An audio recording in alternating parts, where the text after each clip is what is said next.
back, y'all. Welcome to part 2, episode 2 of Scarlet Hollow. In the last episode, or the last part rather, we hung out with Avery, which was a win for me, because Avery's a stud muffin. We found some form of boot in our garden, which I think belongs to Wayne, because he looked like death, and he could be dripping death. For all we know, we checked up on Dustin. We know that the cops called Tabitha and told on us, essentially. And now we know that the cops went into the woods and couldn't really find a body at all. They said that he just went missing. Where in my mind, I believe that either the ditchlings impregnated Duke and it's a wrap for him, or the cops are in on it and they took the body somewhere. Those are my two theories. Let me know what your theories are in the comment section. And if you're not already subscribed, please do though. It helps me out. And it makes me happy that somebody's actually watching. All right, let's get into part 2.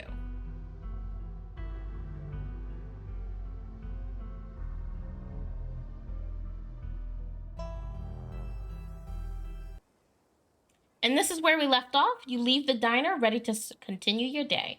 So we already went to the diner. Let's swing by the general store. This is your first time seeing the general store in the light of day. A young man sits at the table by the register, too preoccupied with his phone to care that you stepped in. Hi, I'm Ash. I just got to town yesterday. Yeah, I know. Mom told me. What's your name? Miles. Okay, if I wanted to buy chips or something, do I talk to you or... I guess, yeah, Kanika decided to skip work today, so of course whatever plans I had didn't matter. Just take the chips. I don't care. Listen, I'm not going to be paying for my... If I don't have to pay for my chips, I don't have to. Let's just take the chips. You grab a bag of salt and vinegar chips from the nearby shelf. Salt and vinegar is tier 1. Tier fucking 1 on the chips pyramid. And it's so fucking good. So good. It will sustain you in the coming days. Cool. See you, Miles. Miles doesn't respond as you turn and leave the general store. Okay, he's a little rude. Alright, let's head to the library. You enter the former town hall. What in the hell? Who they got on this railroad thing on his back? Kids laughing and shit? People crying? Something burning? Okay. All right. I hope they're not going to take us out like that. Sheesh. What once must have been a stately foyer has since been converted into rows of shelves. Meeting rooms and offices long ago gave way to assorted reference collections and reading areas. Oh hey, you made it. Settle in with Stella and Kanika. You made it. Glad you could join us. I agree wholeheartedly with Stella. I'm elated that you're back. Did you send my regards to that foul feline? Don't worry, Gretchen. I told Frou all about our little adventure last night. Wonderful. I hope she stews on that for a long, long time. Did you just try and talk to Gretchen about Tabitha's cat? It's not the first time. She talked to Gretchen yesterday and had some wildly insightful stuff.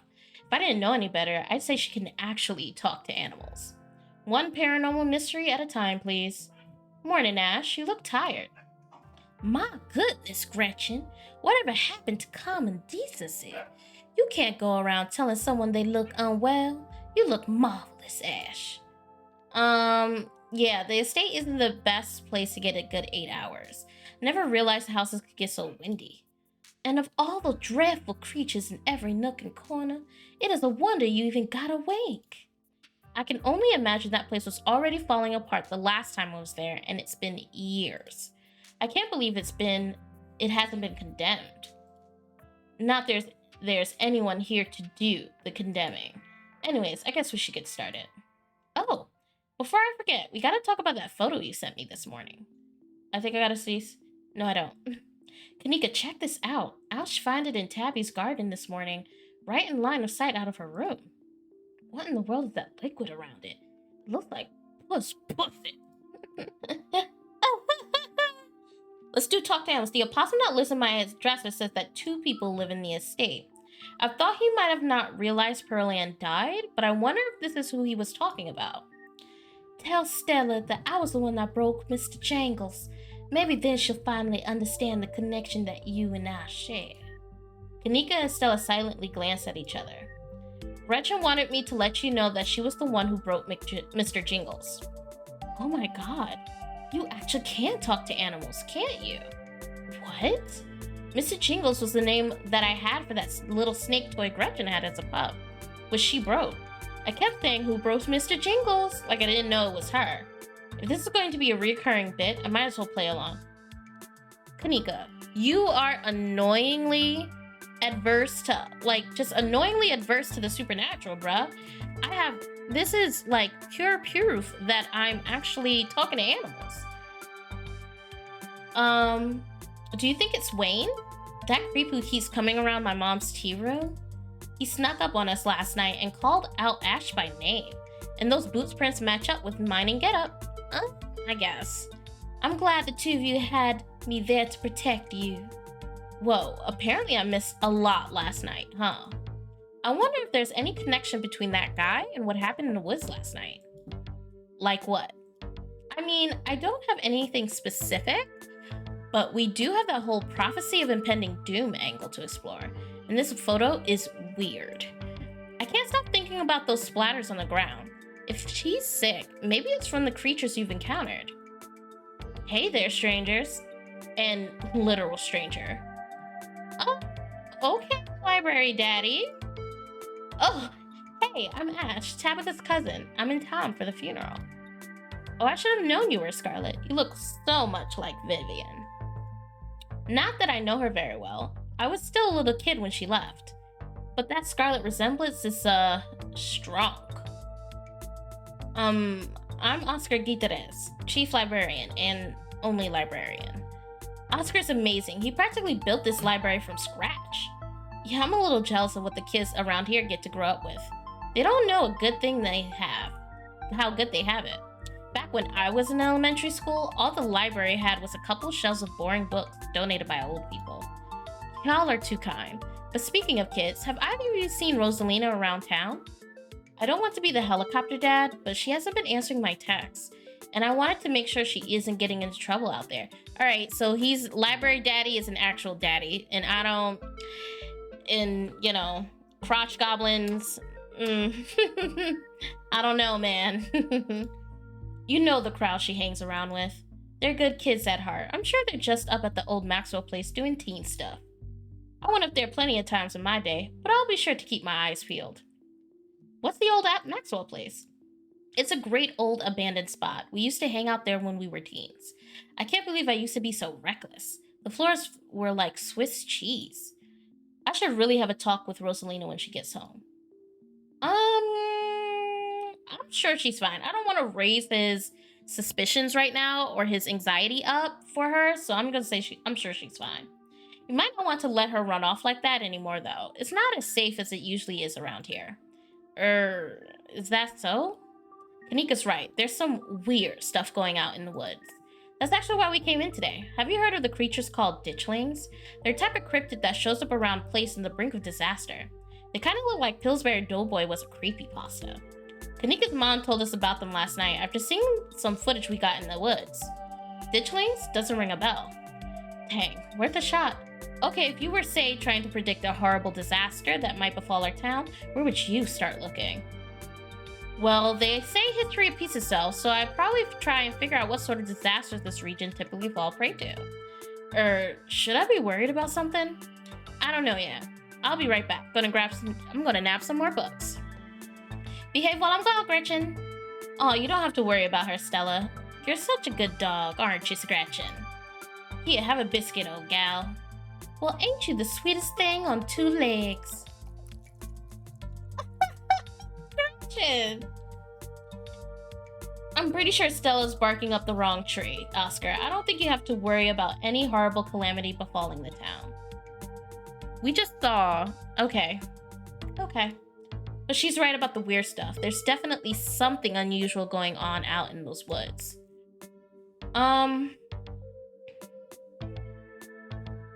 Whatever's out there in the woods has been brutalizing the local wildlife. I don't think that's safe.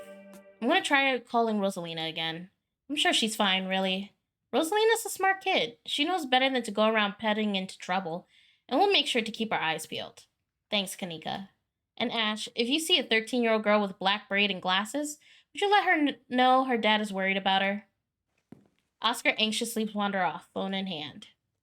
Got him. Just grabbed a whole mess of local history books. Stella sets a massive pile of books on the table and pulls up a chair. All right. This is going to be so much faster with the two of you here to help out. Got our snacks, got our source documents. Let's get this research party started. Reading awaits. So we have... Let's do The Veins of Scarlet, A History of Scarlet Hollow Coal's Mine.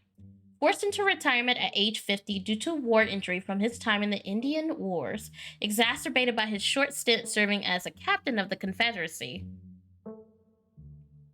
Silas Scarlet also lost his two eldest sons to that bloodiest of wars, leaving the third eldest son, Andrew Jackson Scarlet, to take charge of the mine. Yikes. Under his leadership, the mine prospered, undoubtedly in part due to the growth of the railroad industry. Managed to evade the coal union for decades, making them one of the most profitable mines in the country. Andrew Scarlet built the surrounding town into what it is today with expensive stone buildings, a bustling main street, and overseeing it all, the elegant Scarlet estate that was until 1889, the largest and finest feat of architecture in the region.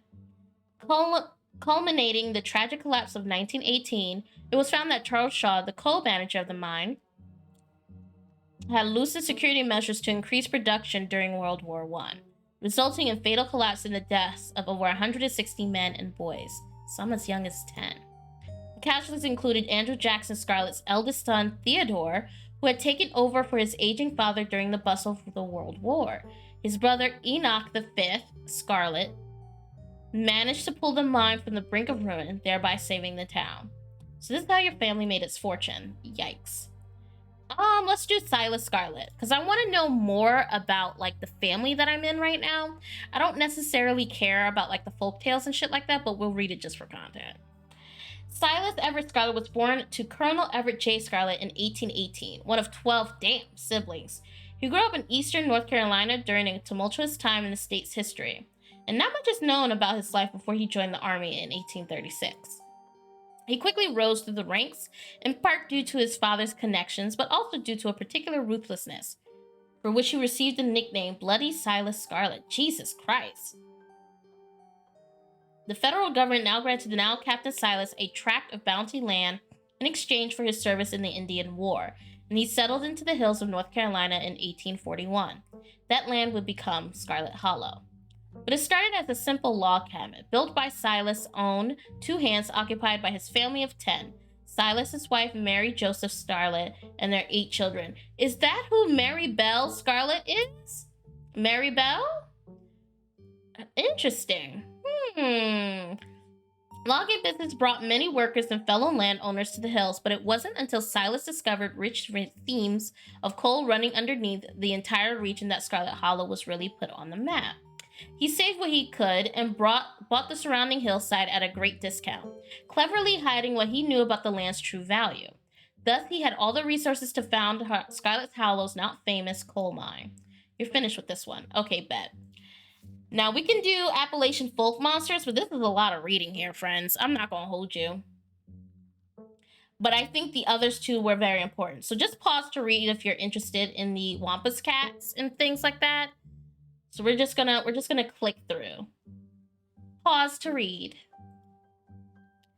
Because honestly, I don't mind with all of this. Tommy Knockers. Oh, this may be, okay, since we own a coal mine, it could be this. Okay. Tommy Knockers originated in Cornish mythology, spreading to the United States when Cornish immigrants began working in Appalachian mountains. They're named for the knocking that can be heard for seemingly within the walls before a cave-in. According to some, the knocking serves as a benevolent warning. Others believe that creatures take stolen hammers to the supports of mines and collapse them on whoever is unfortunate enough to still be inside. They're traditionally enough to be impish, leprechaun-like beings, but some claim they are spirits of dead miners, forever cursed to haunt their final resting place. Okay, so that's fine. The Tally-Po. Y'all pause to read the Tally-Po. Okay. Hunger, that poor doggo. Oh, God, okay. Hunter's rifle. Cook the shit. Okay. Look at the puppy. Oh, God. So the Tally-Po ate the dog. Okay. I want my Tally-Po. Okay. I want my Tally-Po. I wonder if these are actual, like, you know, how can I say it? Actual stories of the crypt. All right, I'm all done. Let's check in. All right, if we're going with what Kanika's mom told us last night, I think we can rule out any natural disasters as what brought the ditchlings here. But not nuclear incidents. Looks like our state has a history with those. What about y'all? Did y'all find anything? Before you can respond, a handsome black cat leaps onto the table. Stella quickly slams her book shut. Aw, hey, Pixel. You might want to close your book. He loves to rip up any paper he can find. Pixel, my dear friend, it's been too long. How have you been? Hungry. Did Stella bring the good stuff? Don't worry, little guy. Never forget your treats. Aw, yeah, snack time. Crunch, crunch, crunch. I like Pixel. Pixel is literally the best. Way better than Furfur. Sorry if Pixel bothering y'all. Hopefully he hasn't gobbled up any of our books. Can't stand the thought that people might pay attention to anything that isn't him. Hey Pixel, what do you think about the monsters we saw in the woods? I'm an indoor cat. I don't know nothing about no woods. I just hang out in the library, especially now that our house got haunted. Pixel says your house is haunted? What's up with that? How did you know? Ash is either psychic or she could talk to animals. It's a long story. Just, Kanika, I'm giving you actual fucking proof that I could talk to animals, girl. We've been living in the library for a little bit. It's been great. Way more snacks, way more scritches. Sometimes there's too much scritches. Hold up, that kind of haunting we were talking about here. Unexplained noises, objects appearing in strange, unfamiliar places. Oscar, don't get our hopes up like that. Nothing like that, sorry. The floor of my bedroom just keeps seeping blood. And I have a strange figure in the hallway a couple of times. Damn. Wait, you seen a full body apparition? Can I see it? Stella, it's probably just a dirty pipe or something. But what if it's a ghost? It's worth looking into. Y'all are more than welcome to check it out. Maybe tomorrow night? Yes, we'll be there. Yes, sounds like a fun way to spend an evening. Can't wait to get spooked by some creaky pipes. Let's leave Pixel be. Cat curls up on the table, fast asleep. Alright, I better get back to shelving. Let me know if y'all need anything. Alright, I'm not gonna ask about Rosalina. Let's talk about... What were you saying about were nuclear incidents? You were talking about the Goldsboro thing, right? Yeah, apparently the 60s B-52 carrying a live warhead broke up midair and dropped a couple of bombs. Fascinating bit of history there. The first off, why are you butting in? But that's fine. The first two bombs landed upright after his parachute got caught in a tree. Thankfully, it didn't go off. At the time, the government claimed that the bomb was unarmed, but it later came out that only thing preventing a detonation was a single electrical switch, which failed to trigger on the descent. And 60 years later, the second bomb still has been recovered. Right, it's conventional explosive disintegrating in the mid-air, but most of the nuclear material was made unrecoverable by flooding. If I remember correctly, they just buried it and sealed it up. I'm sorry, did you say buried it? Do y'all need something dug up? Because if so, I'm your gal. If the bomb's somewhere else, why would be so many ditchlings here? Yeah, Goldsboro is almost 400 miles from here. Not that we should be looking too hard at disaster angle. Where those creatures are, they're biological. Look, you never know with radiation. We actually know quite a bit. It just melts you. It doesn't make monsters. And a 60-year-old bomb isn't going to explode on its own hundreds of miles away and kill us here. You never know. There's always the whole underground society of bomb-worshipping mutants that's waiting to blow it up. I miss this.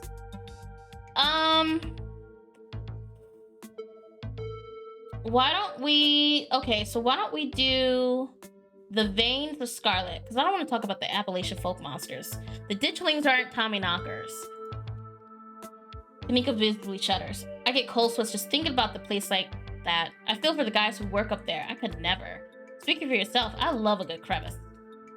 What happened after the mine collapse?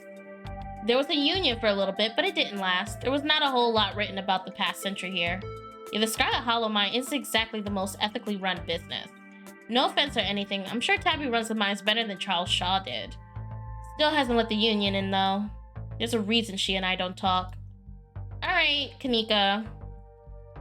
A union-busting mine collapse from poor working conditions? Color me shocked. Yeah, it's pretty awful. That's what the sculpture out front is for, commemorating all the men and children who died that day. Every kid in Scarlet Hollow learns about the collapse of 1918. Teachers love to emphasize how much children they had working down there. Probably try and show us a good we have it or whatever. Low bar if you ask me. You know what could be ditchling warning about? Another collapse. Ooh.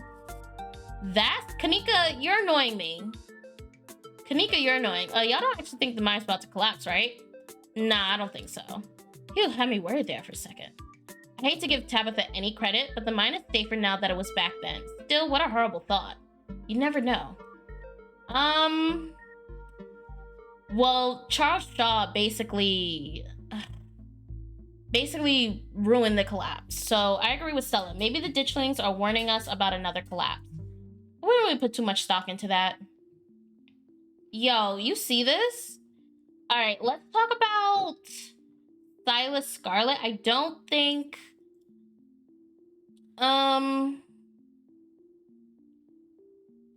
I should have known would have been pretty. That was a perfect example of why you should use multiple sources for your research, instead of trusting the first thing you read on a subject. Yep, dude was a monster. The mines made a lot of money during the Civil War, too. You probably guessed which side North Carolinian business owners would be working for.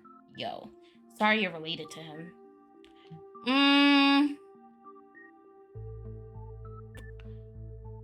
This town is stuck in the past and built on atrocities. It's already practically collapsing on itself. But maybe that's why the ditchlings are here. None taken. Why would the ditchlings be here now, though? Scarlet Hollow's been like this for as long as I can remember.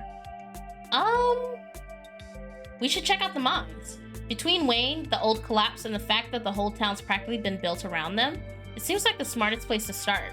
Good idea. There's an awful lot of mines-related stuff on my notes. We could poke around, find out if anyone's seen anything weird. Just to clarify, you two are suggesting we go in to question some of the miners, right? We're not poking around unprepared in actual mines, right?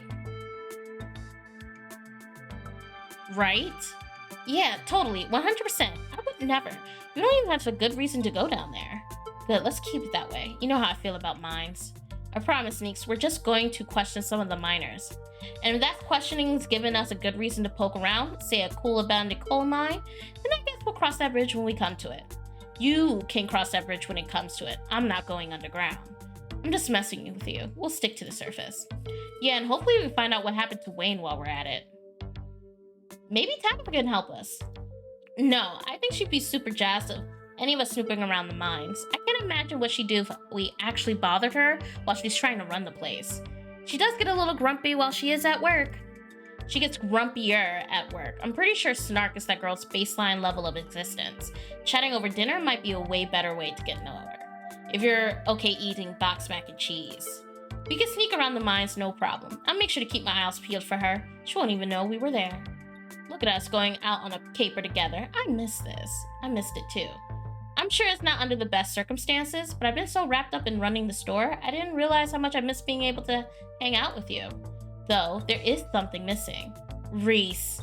I really miss that dude. I can't believe how long it's been since we've seen each other. Have you seen him lately? Nope. I've tried to plan stuff, but he's been too sick. I didn't realize he was getting so bad. That poor guy.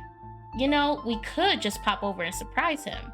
He seemed excited to meet Ash. Maybe we'll finally get to leave. Maybe we'll finally get him to leave his little cave. Hell yeah, let's do it. All right, let's roll out. See ya, Oscar. We'll let you know if we run into Rosalina. Thanks, guys. I'll keep you posted. Bree's home stands at the edge of the forest wall, an isolated buffer cushioning the rest of the town from an unending wilderness. And this is where we'll stop, ladies and gentlemen. So thank you so much for watching part 2 of episode 2.